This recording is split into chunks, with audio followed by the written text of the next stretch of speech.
Guess we can get started right now. Alhamdulillah, this is the third part of our series here that we're doing. In January, we started talking about just physical fitness and how that ties into your spiritual fitness as well. We said that when you're actually seeking to get into the best physical shape of your life, that is also tied to you being in the best spiritual shape as well. And we said that when you work out, that can turn into worship when you have the right intention. So I'm not doing it just to have big muscles. I'm doing it because this is an amana. I'm doing it because I have little kids, and little kids need a lot of energy. And so this is, again, when we reframe that intention, everything that we do to seek that health is ibadah, is an act of worship. So we talked about that. That was in January. It was our first session. Our second session, that was last month. It was February. And we talked about true nutrition. So about, what are you feeding your body? Is it just any junk food, anything that you can get your hands on, or is it more intentional? We talked a lot about the sunan, prophetic practices that we can do to get our eating habits more in check. So we talked about eating less portions, right? We all know that hadith. The third for the solid food, third for the liquids, and then third to leave some room to breathe. We talked about reducing the amount because we're eating a lot. People did not eat 3 to 7 meals a day. I know people that eat. I actually was one of them 20 years ago when I was in wrestling. I was eating 7 meals a day. There you go. I'm more of the not eat to lose weight. I need to close the kitchen in the night. You find him in the middle of the night eating. Especially when you play wrestling, you need to eat. For the rest, you need to eat, and sometimes you need to cut weight, so you're not eating at all. So it's Cut, and then once the weekend came, right. You go, yeah. So, but in general, we talked about just a general habit to be eating less because we're just eating way more. 2/3 of basically not the planet, the United States is overweight, right? And then we talked about other sunan like sharing the food. This is something that we have forgotten to do. So an example of that is you going out with the boys to grab some burgers, right? And instead of everybody grabbing 2 double cheeseburgers, for example, because you guys are teenagers and you can eat that. Instead of that, you're like, you know what? Instead of 2, let's practice the sunnah and let's at least share one of the burgers. So you're getting 3 instead of 4. So 1 for you, and then you cut the half. So instead of the 2, you're reducing, so you're eating less and you're sharing. And eventually, you could do on half a burger. Because there's barakah in it when you're sharing that with somebody. Believe me, it's true and it's tested, and just do it for yourself. SubhanAllah, it's like you get to a point where you feel full, you feel satisfied, but it's not like the full where it's like it's uncomfortable. Because it's again the barakah, because it's the right amount, because it's something that you can also train for and get used to. I think the last thing that we talked about we talked about a few things, but one of the things is fasting the Mondays and Thursdays. So here's something that's interesting. So fasting Mondays and Thursdays, a lot of people, they hear that and they're like, it's like Ramadan for me is enough. The 30 days of Ramadan is enough. And believe it, a lot of the people that we interact with kind of have the attitude. They don't fast. Maybe they'll fast that one day in Ashura or one day here and there, but they hear Mondays and Thursdays and they're like, they kind of have that heavy feeling. And the reason is because we're not trained. We're not doing that year round. So of course we do anything that we're not trained for, it's going to be hard. If you get me to play some tennis right now, tennis is going to be very hard for me because I have not trained to play tennis. But if I train 5, 6, 7 times, it's going to be easier for me. The same is the case for fasting. So the more that we do it, the more that it's easy for us. If someone was to fast Mondays and Thursdays for the full year, how many weeks are in the year? 52 weeks, right? So 52, and there's Monday and Thursday in every week, 2 times 52, that is 104 days out of the year that you are fasting nafila, the extra. This is not Ramadan, you're fasting 104 extra days if you are to commit to the Mondays and Thursdays. So if somebody is doing that, do you think Ramadan is just going to be this serious struggle for them to fast the 16 hours or the 4? It's not, because they've been training the whole year for it. About 10 years ago, I was playing basketball with some friends, and it was the summer. So it was August, the days are long, it's hot, it's humid also in Beirut. And so we're playing basketball. This is like at night. This is like 8 o'clock, 7:30, 8 o'clock, and we're playing. And this dude is crushing it. He's dominating it on the court, mashallah. And the beauty about, there is that you get to hear the adhan, all 5 adhans. So then he hears the adhan, calls a timeout, just as like, I gotta go tie my shoes. So then he goes, has one day, drinks some water, back to the court, back to dominating. I'm like, man, somebody like that who is just used to fasting Mondays and Thursdays, right? And playing basketball while fasting in the longest days of the year, in the summer, in the hottest days of the year. Fasting Ramadan is going to be easier for somebody who has been training the whole year for this. And again, fasting is not supposed to be easy. It's not supposed to be a serious struggle either, where somebody is suffering to that degree. So it's not supposed to be very, very, very extremely hard, and it's not supposed to be very, very easy, right?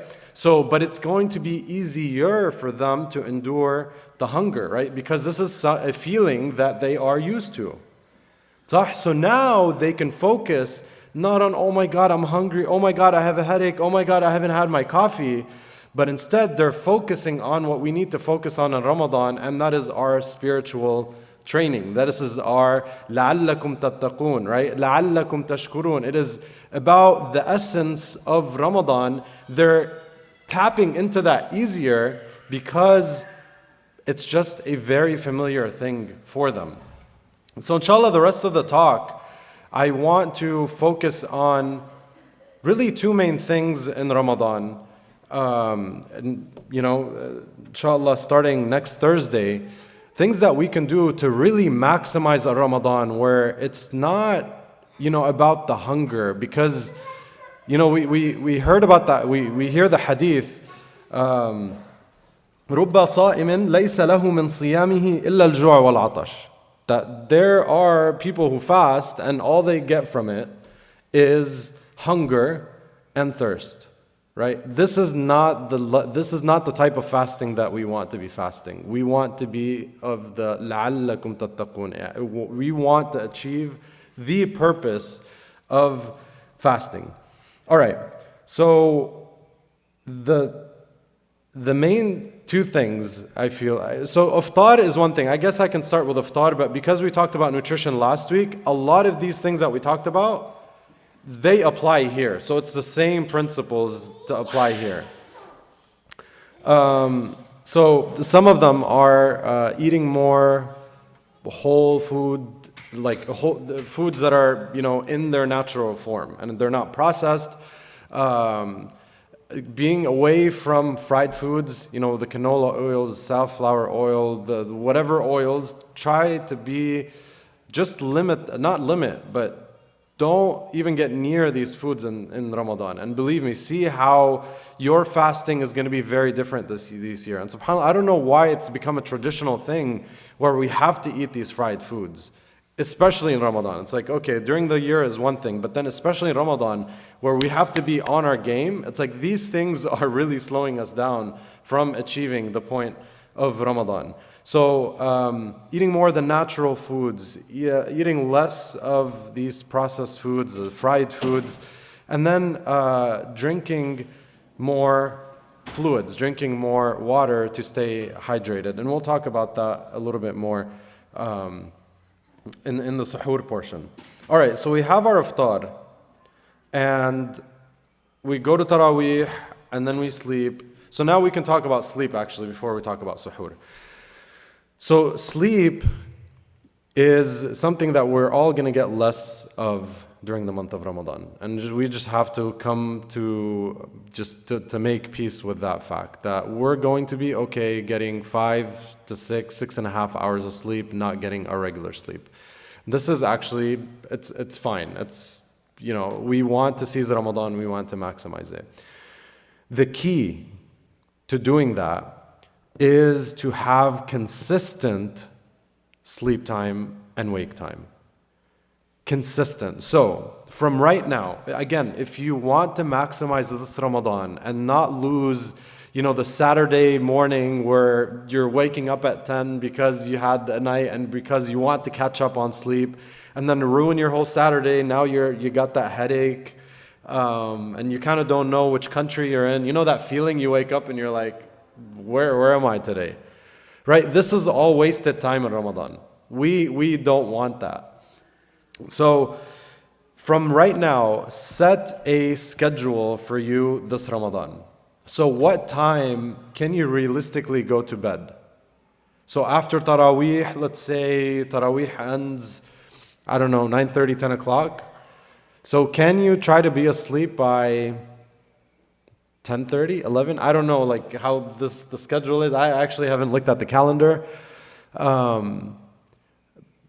But set that from right now and try to follow it for the 30 days. Because the body, especially with sleep, likes to have its regularity. Likes to know that it's going to bed at that same time every time. So imagine for some of us that, are employees, right? Imagine, your boss one day calling you and telling you, hey, I need you to report at 6 a.m. today. You're like, okay. Can you have told me last night or something so I can tell my schedule? And then tomorrow you go, and then they're like, they call you, and they don't call you at 6, and you're waiting. They're like, they called me yesterday at 6. And they call you at 7:30. They're like, can you show up to work? And you're like, okay. And then the next day, they call you back at 5:30. Right? So when it's all over the place like that, there's no way that you can have any sort of peace in your life because you just don't know when, so we like regularity. We like to know, hey, I'm going to work at this time today and I'm leaving this time today. Again, the body likes to know, hey, I'm sleeping at this time and I'm waking up at this time. And so this does not change whether it's the weekday or the weekend. And again, if you do that, then the body learns to optimize that sleep. So even though you're getting less sleep, it learns to maximize it and then give you the most out of those 6 hours because at least you gave it a good schedule. Okay? So set that time for you. The second thing is we forget, okay, so we go to Taraweeh and we are like, okay, we've done our Qiyam. So then we wake up and there's people who don't have suhoor at all.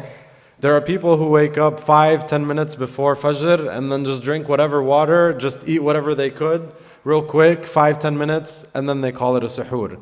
Other people just have it before they sleep.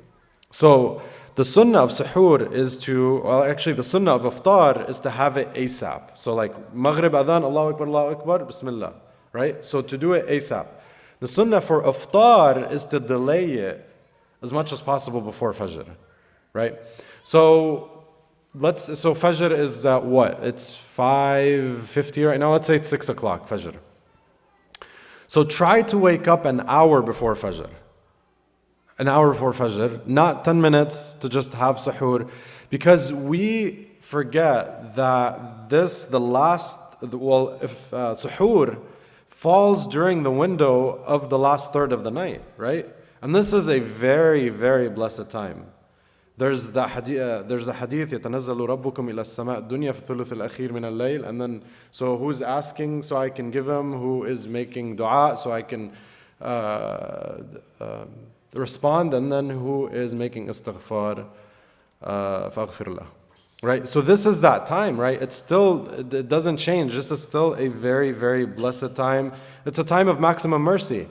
So when we get up, and we want to get up not again, rush to the food right away. We want to give ourselves some time. And there's the hadith, right? Man sama Ramadan imanan wa ihtisaban. And then there's the other one, man qama Ramadan imanan wa ihtisaban ghufira lahu ma taqaddama min dhanbih. So whoever is consistently getting up for their qiyam, which is taraweeh and then tahajjud, who's consistently doing that throughout Ramadan, imanan wa ihtisab, and then their sins are forgiven, right? Their previous sins are wiped. So we want to get up and follow the sunnah of the waking, right? Wake up slowly, go to the bathroom, wash your hands, brush your teeth, make your wudu, get up slowly, and then pray a few rak'ahs, and then the last 20 minutes have your suhoor.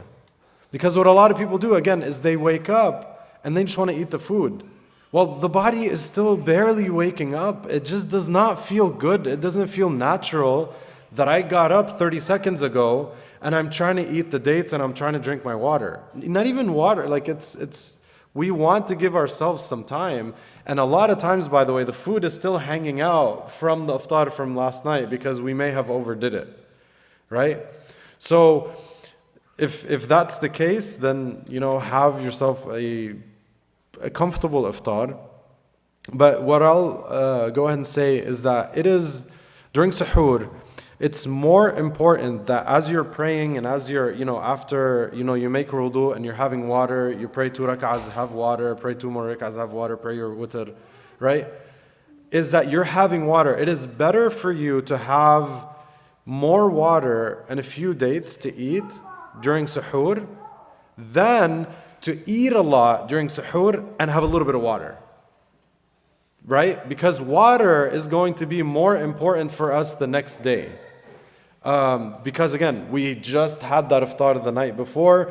We're going to be fine. We're not going to die from starvation. Everything is going to be fine. But water can really throw you off the next day if you're dehydrated. If you're like only 2% dehydrated, it can really, really mess up your day the next day, right? So water is very important, especially when you're getting up during this last hour before Fajr. You're going to pray, you're going to have yourself a nice suhoor, and drink lots of water. Okay, so we talked now about the importance of having a consistent sleep schedule. We talked about the importance of suhoor. And the last thing that I want to say is, because we're not sleeping as much, there's again 3 types of people who do this. So there are people who don't nap at all in Ramadan, 0 nap, they just keep going and going and going. It's very hard to do. There are people who nap for like 2.5 hours during Ramadan. It's very, very also hard to wake up and recover. It's like you feel like, again, you're in a different country when you wake up. It feels like you got hit by a train, right? Actually, there are 4 types of people, 4 categories. And then there are people who like stay up all night, and then this is more, back home, overseas, where they stay up all night and they eat and they hang out. A lot of them, socialize and whatever. So they stay up all night and then they sleep during the day. So that's kind of like, it's cheating, right? Because if your Ramadan is like only 3-4 hours, it's like, what's the point of your fast if you're only doing it for that much? Right? So this whole sleep thing, right? Once we have it locked, it's really going to make this Ramadan very different for us. So what we want to do is we do want to take naps. A nap or maybe 2 naps. So 15-20 minutes will really help you offset the less sleep that you're getting from the night. So if you're used to 7.5, let's say, and now you're getting 6 because of this Ramadan schedule, then that's fine. This nap will offset the hours that you're not getting from the night. and you'll feel amazing. So try it. 1 or 2 15, 20-minute naps. I'm not talking about 2 hours. I'm talking about, for me, my lunch break. I get 30 minutes. I'm going to go to my car. I'm going to nap for 15 minutes. And then I'm going to go for a walk afterward. Get some sun, get some air, do some breathing exercises, get back into it so I can do the next 5 hours at work, come back, and then be with my family. Again, these 2 things, wallahi, they're so simple. Getting your sleep schedule, getting your nap schedule in place, having your whole nutrition right, where like your iftar is right, and then you're having that suhoor, you're drinking a lot of water. Now you can focus on the ibadah of Ramadan because you have that energy. Again, because you don't have this throbbing headache here that's like, oh my God, I can't do anything. I just want to sit here and not move until the adhan al-maghrib comes in, right? You have the energy to do the dhikr that you need to do the qiyam that you need to do whatever it is to go and maximize on the goodness of this month. Inshallah, this served as a reminder. I think we got a wrap right now. If there are any questions, I can hang out here afterward. We don't have time to do it right now. I'll hang out, talk to me afterward. I'd love to talk. So we'll wrap. Subhanakallahumma wa bihamdik nashhadu an la ilaha illa ant nastaghfiruka wa natubu ilayk. Thank you all for being here.